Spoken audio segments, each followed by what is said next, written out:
It's a beautiful day. I can see that you're new. just Monica. Only Monica.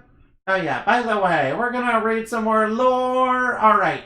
This is the Muse of Darkness. It's one of the shadows of the turret. This one being the shadow of the moon turret. Alright, now.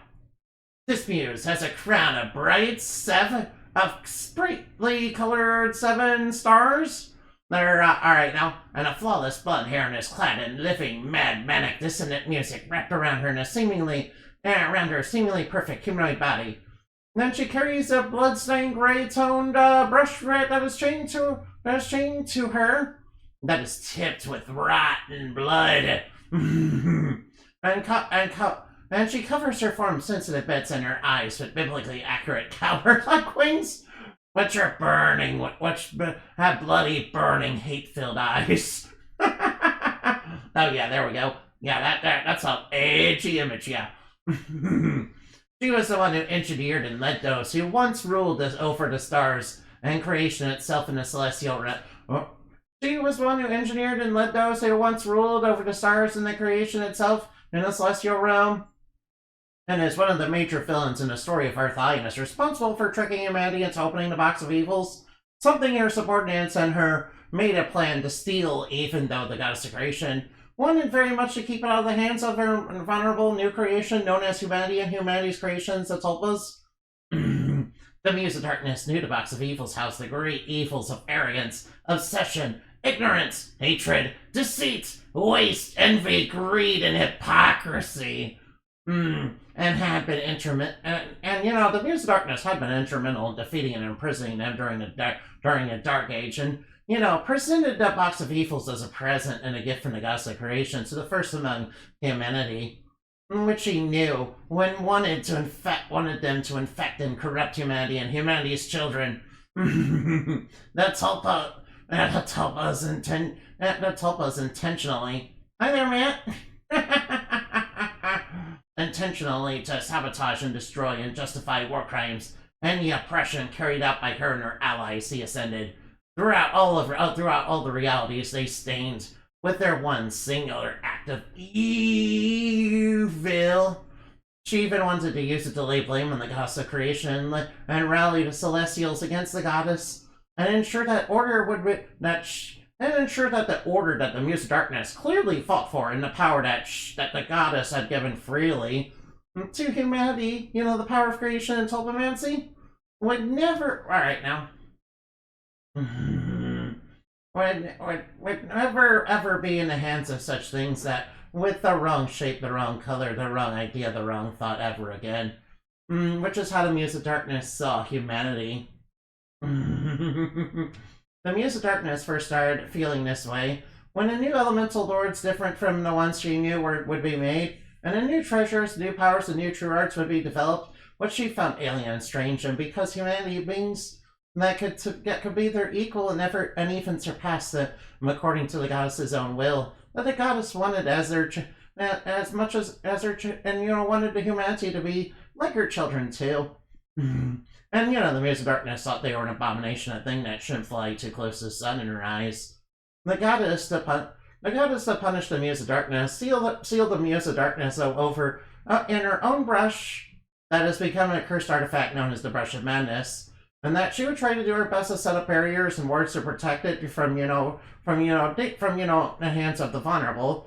But it would soon become the center of the worship by the cult of Tamerlane for their hexing rituals, before it would fall into the hands of the only survivor of that cult, Citaro. Yeah, Citaro is a different villain. She's tied to the Muse of Darkness, and also she's a mad artist, yeah. And then Leon said who hoped to use it to boost her own true arts and the ability to trade inspiration for life.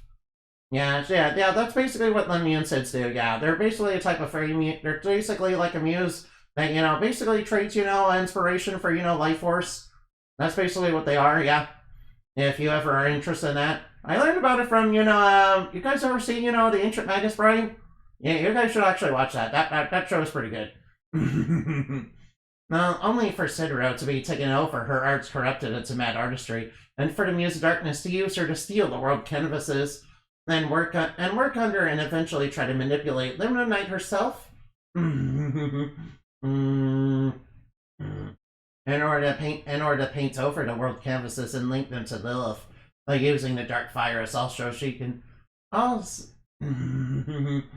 also she could link them to Lilith, the Queen of Evil, which the Muse of Darkness thought would be a fitting fate for all realities and dreams humans create as blasphemous images and mockeries of beings as great as her, regardless of their intents for them to become hellscapes of eternal nightmare under the Queen of Evil's power, but intended herself to make Lumina Night upon and bring about the restoration of true order, which, the Muse of Darkness, was definitely fighting for, in her own eyes, of course.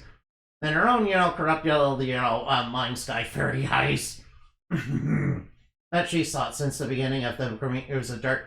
That the Muse of Darkness fought since the beginning of her reign of terror, instead of letting warped and disgusting inferior beings have a sad little nightmare world to rule as kings. Yeah, by the way, I should mention that, all the Ascended are basically, anti-human supremacists, so I deeply apologize for that.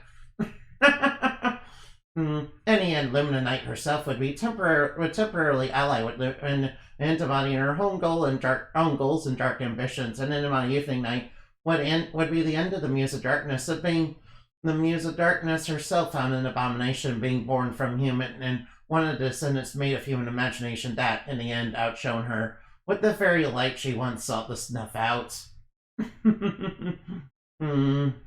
Alright, that's the end of the tale. I thank you for watching, and I hope you had plenty of fun. Remember to fly like that and shine like the moon, for we are stuff dreams are made of. Oh, wow. Alright, let's go look for somebody to raid. I'm sure there's gotta be somebody on. Hey there, nice to meet you. It's a beautiful day, I can see that you're new.